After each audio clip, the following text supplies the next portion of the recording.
तो स्वागत है आपका। जैसा कि आप सब जानते हैं कि हम जब भी आपके समक्ष आते हैं कुछ साहित्य लेकर आते हैं।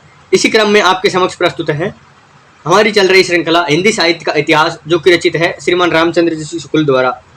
इस श्रृंखला में हमने संत काव्य धारा के कई संतों को जाना और आज हम जानेंगे मलूकदास को। मलूकदास, देखिए क्या लिखा है मलूकदास के बारे में श्रीमान शुक्ल जी ने। मलूकदास का जन्म लाला सुंदरदास खत्री के घर में वैशाख कृष्ण 5 संवत 1631 में कड़ा जिला इलाहाबाद में हुआ। इनकी मृत्यु 108 वर्ष की अवस्था में संवत 1739 में हुई। औरंगजेब के समय में दिल के अंदर खोजने वाले निर्गुण मत के नामी संतों में हुए हैं और इनकी गद्दियाँ जयपुर, गुजरात, मुल्तान, पटना, नेपाल और काबुल तक में कायम थी। इनके संबंध में बहुत चमत्कार या करामातें प्रसिद्ध है। कहते हैं कि एक बार डूबते हुए शाही जहाज को पानी के ऊपर उठाकर बचा लिया और रुपयों का तोड़ा गंगा में तैराकर कड़े से इलाहाबाद भेजा था। आलसियों का यह मूल मंत्र है। क्या है? मैंने मित्रों आपसे एक बात शुरू में भी कही थी कि मलूकदास जी की एक कहावत है जो बहुत फेमस है, और उसको कहावत भी इसीलिए कह रहा हूँ मैं क्योंकि ये बहुत ज़्यादा फेमस है।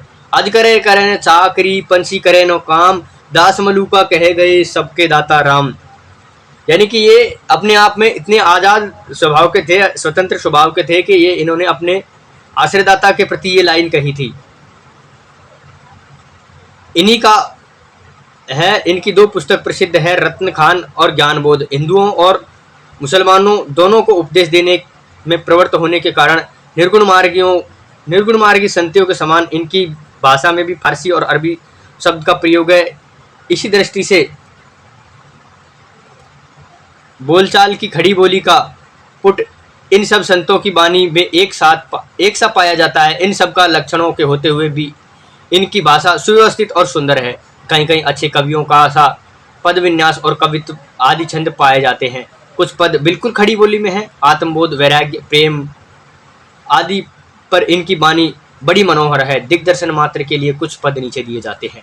देखिए कौन कौन से पद हैं इनके, क्या क्या में कौन से काव्य पद हैं।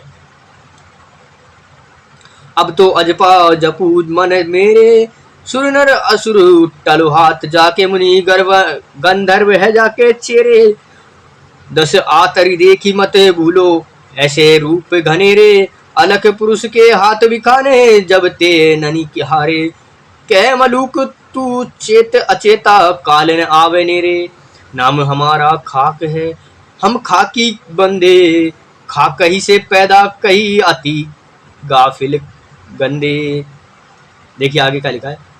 कबहू न करते बंदगी दुनिया में भूले, आसमान को ताकते घोड़े चढ़े फूले। आगे क्या लिखा है। सभी के हम सब हैं हमारे, जीव जंतु मोही लगे प्यारे, लोक हमारी माया तीनों लोक हमारी माया, अंत कबहू से कोई नहीं पाया, 36 पवन हमारी जाति, हम ही दिन ओ हम ही राती, हम ही तरवर कीट पतंगा, हम ही तरवर कीट पतंगा, हम ही दुर्गा हम ही गंगा, हम ही मुल्ला हम ही काजी, तीरथ भरत हमारी बाजी, हम ही दशरथ हम ही राम, हमारे क्रोध और हमारे काम, हम ही रावण हम ही कंस, हम ही मारा अपना वंश। देखिए मित्रों, इन्होंने अलंकारों का प्रयोग खूब किया है मलूकदास ने। ये जब अलंकार पढ़ाए जाएंगे तब उदाहरण स्वरूप इनके पद बहुत से मिलेंगे आपको। तो यहाँ पर मलूकदास जी के बारे में इतना ही कहा है श्रीमान रामचंद्र शुक्ल ने। अब आगे देखिए कौन से संत हैं। आगे हैं संत, हम पढ़ेंगे अक्षर अनन्य। अक्षर अनन्य इनके बारे में क्या कहा है। इनको ज़्यादा प्रसिद्धि नहीं है, फिर भी एक बार इनको यहाँ पर हम पढ़ते हैं। अक्षर अनन्य संवत 1710 में इनके वर्तमान रहने का पता लगता है। ये दतिया रियासत के अंतर्गत सुनहरिया के कायस्थ थे। कुछ दिनों तक दतिया के राजा पृथ्वीचंद के दीवान थे। ये किसी बात पर अप्रसन्न होकर जंगल चले गए। पता लगने पर जब महाराज छत्रसाल क्षमा प्रार्थना के लिए इनके पास गए तब उन्हें एक झाड़ी के पास खूब पैर फैलाकर लेटे हुए पाए गए। अर्थात कि ये छत्रसाल इत्यादि से संबंधित लगते हैं। अर्थात कि ये संत ऐसे हैं जिन्होंने किसी की चिंता नहीं करी, अपने आश्रयदासा से रूठ कर कहीं निकले नहीं, कहीं भागे नहीं, बस जंगल में आकर के और सो गए आराम से। इसकी वदंती में आगे दे रखा है, महाराज ने पूछा पांव पसारा कब से, चट से उत्तर मिला हाथ समेटा जब से। ये विद्वान थे, वेदांत के अच्छे ज्ञाता थे। उन्होंने योग और वेदांत पर कई ग्रंथ, राजयोग, विज्ञान योग, ध्यान योग, सिद्धांत बोध, विवेदिका, ब्रह्म ज्ञान, अनन्य प्रकाश आदि लिखे और दुर्गा सप्तती का भी हिंदी पदों में अनुवाद किया। राजयोग के कुछ पद नीचे दिए जाते हैं। दुर्गा सप्तती अर्थात कि ये दुर्गा सप्तती पुरानी रचना है जिसका इन्होंने अनुवाद किया था, संस्कृत रचना है। ये वेद सुनो पृथ्वी चंद्राए, फल चारऊ को साधन उपाय, यह लोक सदय सुख पुत्र बाम, पर लोक न से बरक धाम, पर लोक लोक दऊ सद जाए, सोई राज जोग सिद्धांत आए, निज राज जोग ज्ञान कंत, निज राज जोग ज्ञान करंत, हटि मूढ़ धर्म साधत अनंत। देखिए और क्या कहा है इन्होंने। जैसा कि ऊपर कहा जा चुका है, निर्गुण मार्गी संत कवियों की परंपरा में थोड़े ही ऐसे हुए हैं जिनकी रचना साहित्य के अंतर्गत आ सकती है। शिक्षितों का समावेश कम होने से इनकी वाणी अधिकतर सांप्रदायिकों के ही काम की है। उसमें मानव जीवन की भावनाओं की वह विस्तृत व्यंजना नहीं है जो साधारण जन समाज को आकर्षित कर सके।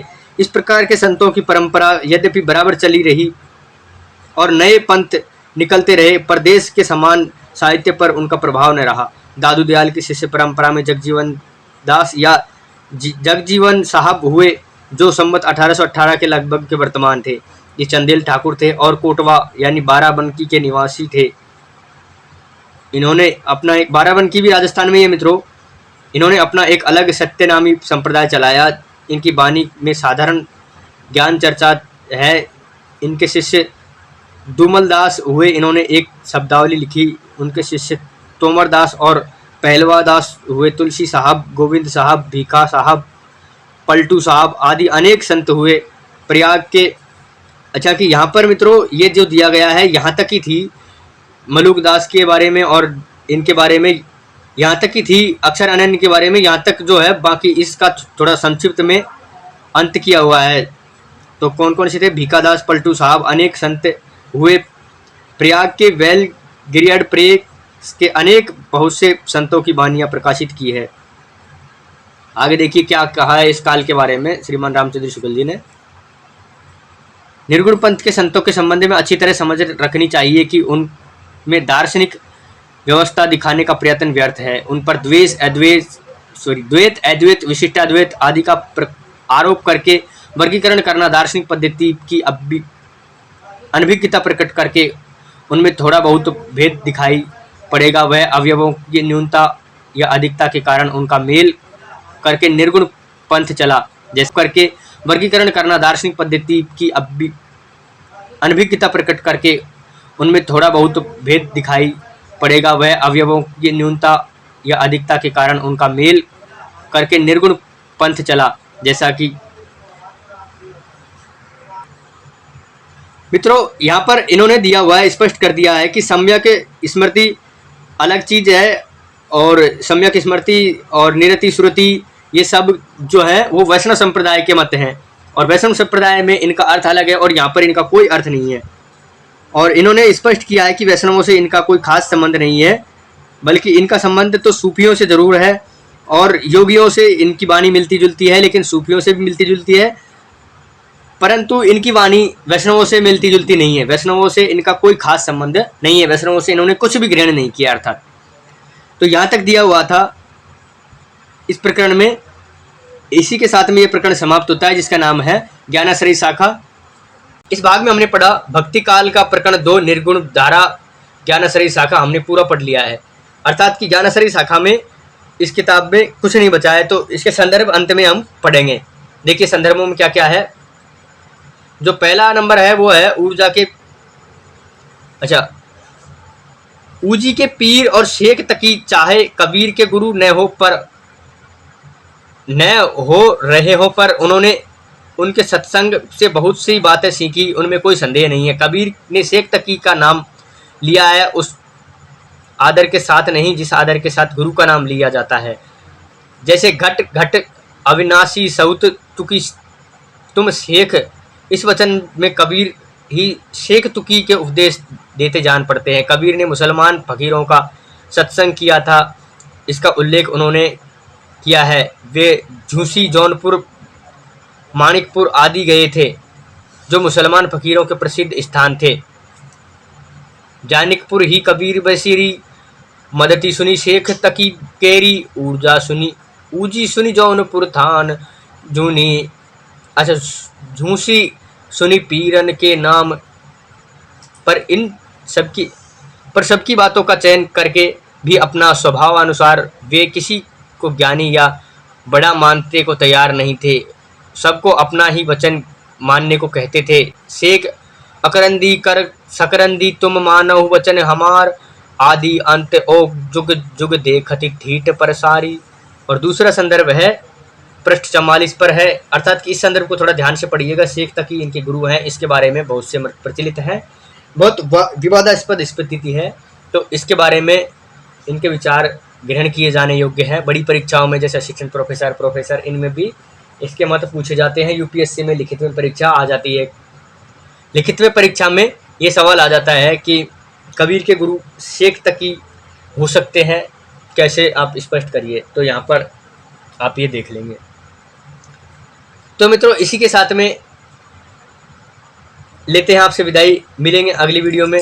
आज हमने जाना भक्ति काल का प्रकरण 2 का अंतिम भाग, जो कि भाग था जिसके बारे में थोड़ा इसका सामान्य और परिचय जाना हमने निर्गुण धारा का, ज्ञानश्रेयी शाखा का। तो इसी के साथ में लेते हैं आपसे विदाई। नमस्कार, धन्यवाद, बने रहिए हमारे साथ।